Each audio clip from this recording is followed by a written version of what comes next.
What do you want? I have no time for this.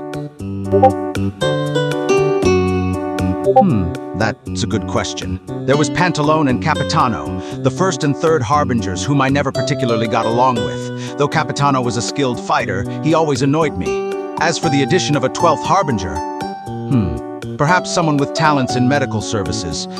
Not as intense as myself, though I would hope. Perhaps a doctor, but he would be far less bloodthirsty and less, how I should put this, insane than myself, far more gentle, empathetic, while still remaining professional. It'd be the doctor I refuse to be, essentially. He hummed, thinking, that sly snake? I'm not sure if I'd be able to stand him. He's far too mischievous for my liking. I'd fear for my life, waking up in the middle of the night to him attempting to test a potion on me. Well, the best outcome would probably be that I grow an extra limb. But worst case scenario, the chemical reaction of the potion causes a reaction in my entire system and I painfully explode. That's the worst that could happen. And so you approach the 6th of the Fatui Harbingers. You must have a death wish. Yelan, she'd be an interesting addition. Her talent in gathering information and ability to use stealth in various situations could prove useful, and I'm curious to see how she would interact with the other Harbingers. I'm number 11 of the Fatui Harbingers. Codename Child, but I also go by Tartaglia. What help do you need? Tartaglia gives the question a good think. That's a tough one. To be honest, I never thought about it. But let's see, a 12th Harbinger.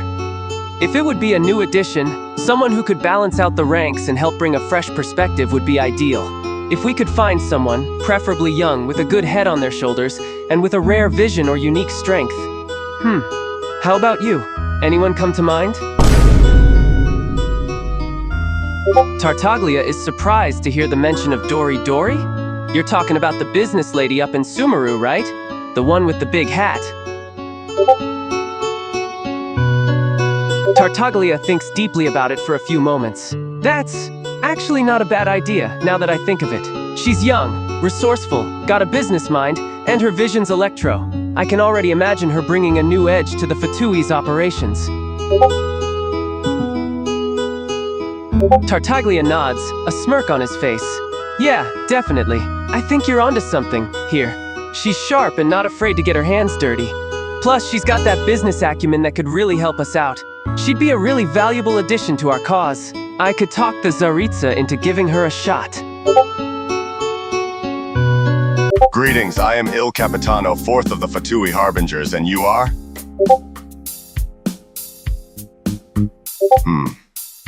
That's a hard question. There are a lot of worthy candidates. Well, I would like to have a knight who has a similar mentality and ideals like me. Someone who won't hesitate to fight for what they believe in.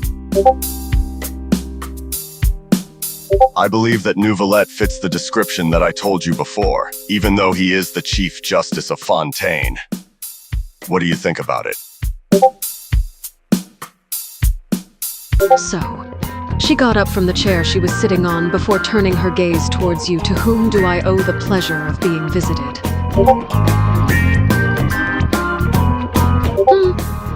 That's quite a question, she thought for a moment. Well, someone with ambition, of course. Someone who doesn't mind getting their hands dirty. But most importantly, someone who has enough experience and a, let's say, dark side. Oh, there's someone, she said, smiling as she put a hand on her chin. Someone I've had my eye on for a while. They are definitely fascinating. She took a few small steps forward, stopping once she was in front of you. She then leaned forward, her hand reaching yours. Her slender fingers gently grabbed a hold of your hand, her touch almost frighteningly gentle before she spoke up again. I'd like to have the traveler join the Fatui.